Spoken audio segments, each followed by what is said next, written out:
Gazipur metropolitan police commissioner doctor Nazmul Karim Khan জানিয়েছে, CCTV footage বিশ্লেষণে সাংবাদিক তুহিন হত্যা মামলায় সরাসরি ৮ জনের সম্পৃক্ততার প্রমাণ মিলেছে।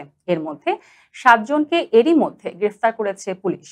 ৯ আগস্ট গাজীপুর মেট্রোপলিটনে প্রেস ব্রিফিংয়ে এসব তথ্য জানান তিনি। কমিশনার জানান, সিসিটিভি ভিডিও ফুটেজ দেখে শনাক্ত ৮ জনের মধ্যে গ্রেফতারকৃতরা হলেন প্রধান আসামি কেটু মিজান, যার নামে ১৫টি মামলা রয়েছে।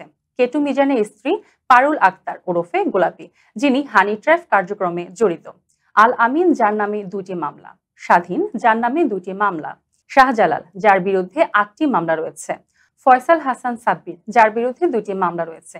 এছাড়া আরেক আসামি আরমান পলাতক রয়েছে, তাকে গ্রেফতারে অভিযান চলছে। জিএমপি কমিশনার বলেন, হানি ট্র্যাপ চক্রের সদস্যদের অপকর্মের ভিডিও করার কারণেই তুহিনকে হত্যা করা হয়েছে। অতি দ্রুত সময়ের মধ্যেই তাদের বিচার নিশ্চিত করা হবে।